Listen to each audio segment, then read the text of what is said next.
প্রচুর টাকা, প্রচুর বাহুবল, কি করে লড়বে? আমরা কি টাকার ভরসায় লড়ছি নাকি? আমরা কি বাহুবলের ভরসায় লড়ছি নাকি? আমি এ কথা বলে দিয়ে যাই আপনাদেরকে, যতদিন মাথার পেছনে লাল ঝান্ডা রয়েছে, যতদিন মাথার উপরে মোহাম্মদ সেলিম গৌতম দেবরা রয়েছে, সামনে এভারেস্ট পর্বত থাকলেও সেটাকে উড়িয়ে দিয়ে যাওয়ার ক্ষমতা সপ্তর্ষিদের রাখে কোনো পারোয়া নেই। সামনে কে আছে? কে হরিদাস পাল? কি হবে? লড়াই করতে এসেছি, লড়াই করব, এবং সে লড়াই শুধু নিজেদের জন্য নয়, সে লড়াই লড়তে হবে রাজারহাটের মানুষের জন্য, রাজারহাটের উন্নয়নের জন্য, রাজারহাটের জল নিকাশি ব্যবস্থার জন্য, রাজারহাটের মহিলাদের জন্য। নির্বাচন মানে কি হওয়া উচিত? নির্বাচন মানে একজন দাঁড়িয়েছে, সে জিতেছে, তারপরে সে আবার দাঁড়াচ্ছে, তাহলে দাঁড়িয়ে কি করলো সেটা প্রশ্ন করা যাবে না? সরকারি ভাবে তো বছরে 1 কোটি টাকা পশ্চিমবাংলার এমএলএরা পান এমএলএ ল্যাডে, তাহলে 5 বছরে 5 কোটি টাকা। আমি সরাসরি এই প্রশ্ন করতে চাই যে পশ্চিমবাংলার কজন এমএলএ তৃণমূল কংগ্রেসের তাদের গত 5 বছরের এমএলএ ল্যাডের টাকা ফ্লেক্স করে তাদের বিধানসভা কেন্দ্রে লাগাতে পারেন? আপনারা লাগাতে পারবেন না, কিন্তু আমরা জিতে কি করতে চাই বা আমরা কেন জিততে চাই সেটা আগামীকাল থেকে আমাদের বিধানসভা কেন্দ্রের প্রত্যেকটি পার্টি অফিসের সামনে লেখা লাগানো থাকবে যে সপ্তর্ষিদের সংকল্প কি, রাজারহাটের সিপিআইএম এর সংকল্প কি। বিধাননগর পৌর নিগমের 11টা ওয়ার্ড, 5টা পঞ্চায়েত, আর জ্যোতি বসু নগরের মতন একটা উজ্জ্বল নতুন গড়ে ওঠা শহর নিয়ে এই বিধানসভা। আচ্ছা, বিধাননগর পৌর নিগমের যে 11টা ওয়ার্ড রয়েছে আমাদের এই বিধানসভায়, কমরেডরা এসছেন, সল্টলেকের ওয়ার্ডগুলোর সঙ্গে রাজারহাটের বিধাননগর পৌর নিগমের ওয়ার্ডগুলোর কোনো মিল আছে? সল্টলেকের এফসি ব্লক, এফডি ব্লক আমি থাকতাম, যাওয়ার সুযোগ হয়, আর আমাদের বিধাননগর পৌর নিগমের 1 নম্বর ওয়ার্ড গাঁথি, যেখানে রজতদা থাকে, কোনো মিল পাবেন? তাহলে এই বৈষম্যের জবাব কার কাছে চাইব? পৌরসভায় তৃণমূল, বিধানসভায় তৃণমূল, লোকসভাতেও তৃণমূল, আর সরকারও চালাচ্ছে তৃণমূল। ভোটটা তৈরি করলো ওরা, বৈষম্য রাখছে ওরা। তাহলে এই বৈষম্যের উত্তর আমাদের চাইতে হবে। আমরা বলছি এই বৈষম্য দূর করব। গত 5 বছরে কি করলেন রেকজওয়ানি নিয়ে? আক্ষরিক অর্থে শুধু প্রসূতি বিভাগে ভর্তি হয় ওই হাসপাতালে 5 বছরে একটা ইউএসজি মেশিন উদ্বোধন হয়েছে, শুধু একটা ইউএসজি মেশিন উদ্বোধন হয়েছে এমন একটা হাসপাতালে, যে হাসপাতালে শুধু প্রসূতি বিভাগেই ভর্তি হয়। উন্নয়নের পাঁচালী আমরা বলতে চাই আমাদের গ্রামীণ রাজারহাটের সপ্তগ্রাম, ঘরে ঘরে রূপর কারিগর, ধান ক্ষেত ছুড়ে ফুলের চাষ, ফুল চাষীদের সমস্যা কে মেটাবে? রূপর কারিগররা রূপো কিনতে গিয়ে যখন টাকা ফুরিয়ে যায়, চড়া সুদে টাকা ধার নিচ্ছে কেন? এই রূপো শিল্পকে কুটির শিল্পের সঙ্গে যুক্ত করে সরকারি ভাবে তাদেরকে স্বল্প সুদে ঋণ দেওয়া যায় না? শিকরপুরকে একটা হর্টিকালচারাল হাব হিসেবে, ফুল চাষের কেন্দ্র হিসেবে সরকার চিহ্নিত করতে পারেন না? চাঁদপুরের পঞ্চায়েত, রাজারহাট নিউ টাউনের বিধায়ক, এমএলএ, এমপি কটা চিঠি দিয়েছেন দেখাবেন মানুষকে যে এইরকম হাজার হাজার মানুষ ফুল চাষের সঙ্গে যুক্ত, সরকারকে চিঠি দিচ্ছি আমরা এমএলএ, এমপি, আমরা হচ্ছি জনপ্রতিনিধি, যে এইটাকে ফুল চাষের হাব হিসেবে পরিণত করো। কোনো উদ্যোগ নেই। আমাদের নিউ টাউন শহর অনেকে মনে করেন উন্নত শহর, হ্যাঁ উন্নত শহর, কিন্তু সেই শহরে এখনো একটাও সরকারি হাসপাতাল তৈরি হয়নি। এখনো 5 বছর ধরে লড়ে যাচ্ছে ওই অঞ্চলের মানুষ, এখনো একটা সরকারি ইংলিশ মিডিয়াম স্কুল হয়নি। আমরা লিখেছি আমাদের সংকল্পে যে নিউ টাউন শহরে যদি একটা ইংলিশ মিডিয়াম সরকারি স্কুল হয়, তাহলে শুধু নিউ টাউন শহরের বাচ্চারা যাবে তা নয়। নিউ টাউন শহরকে ঘিরে যে বিষ্ণুপুর আছে, যে পাথরঘাটা রয়েছে, যে কাদা গ্রাম রয়েছে, যে মোহাম্মদপুর রয়েছে, যে ধারসা রয়েছে, সেই অঞ্চলের সাধারণ বাচ্চারা একটা ভালো উন্নত শিক্ষা ব্যবস্থা পাবে, যে শিক্ষা ব্যবস্থা স্বল্প মূল্যে তাদেরকে শিক্ষিত করবার ক্ষেত্রে ভূমিকা নেবে। আমরা বলতে চাই, হিডকোর টাকা, হিডকো কয়েক হাজার কোটি টাকা ছিল হিডকোর তহবিলে। যখন 2011 সালে বামফ্রন্ট সরকার চলে গেল, আর আমরা আজকে দেখছি হিডকোর টাকায় কোথায় দীঘা, সেখানে জগন্নাথ ধাম হচ্ছে, নিউ টাউনের বুকের মধ্যে দুর্গাঙ্গন হচ্ছে। এই দুটো প্রজেক্ট মিলিতভাবে অন্তত 800 কোটি টাকা খরচা হবে।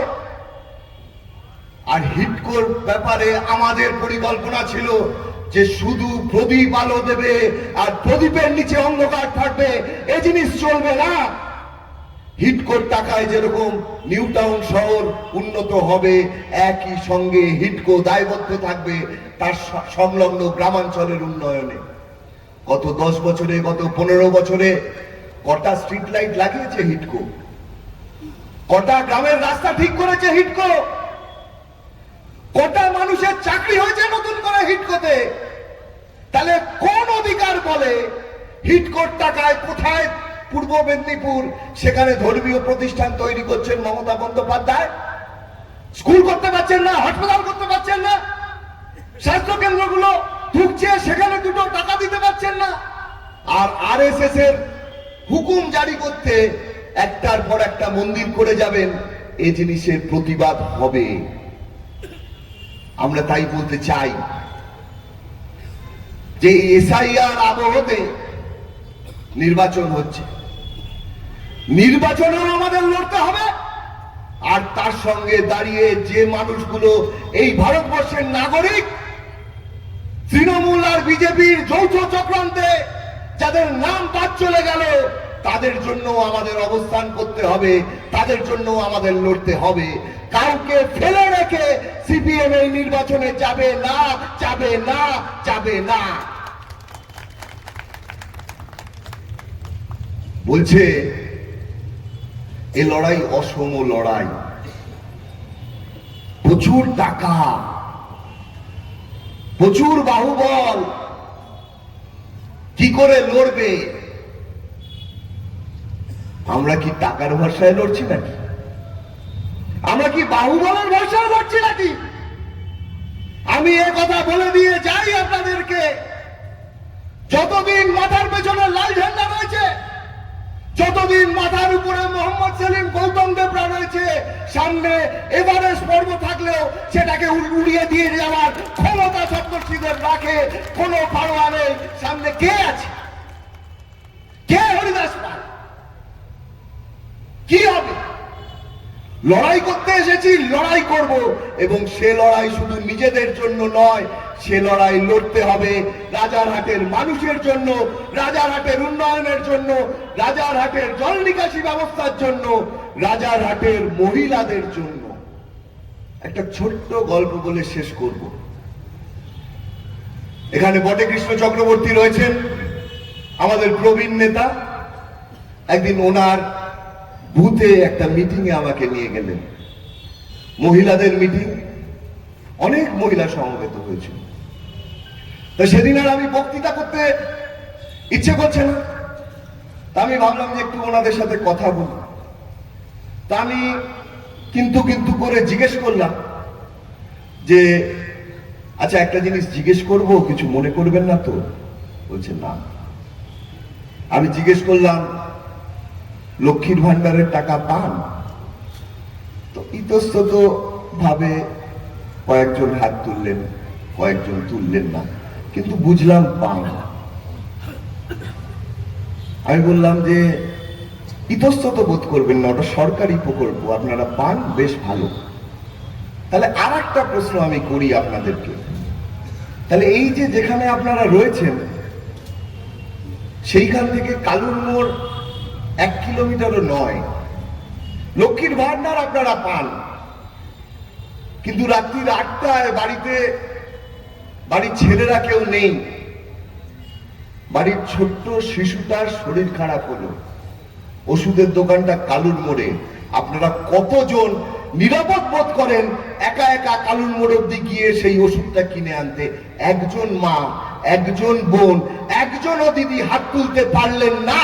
তাহলে আজকের দিনে দাঁড়িয়ে লক্ষ্মীর ভান্ডারও রয়েছে, আর আমাদের মায়েদের, আমাদের বোনেদের এই নিরাপত্তাহীনতাও রয়েছে। এই নিরাপত্তাহীনতা দূর করবার জন্য আমাদের জোট বাঁধতে হবে, লড়াই করতে হবে। এবং এই মহিলা মুখ্যমন্ত্রী, যে মহিলা মুখ্যমন্ত্রী মহিলাদেরকে পণ্যে রূপান্তরিত করেছে, তাকে পশ্চিমবাংলার মানুষের সামনে দাঁড়িয়ে, পশ্চিমবাংলার মহিলাদের সামনে দাঁড়িয়ে তার বিচার হবে আগামী দিনে। এই নির্বাচনে মহিলা সুরক্ষার ক্ষেত্রে দাঁড়িয়ে মমতা বন্দ্যোপাধ্যায় ফেল করেছেন। সবশেষে বলতে চাই,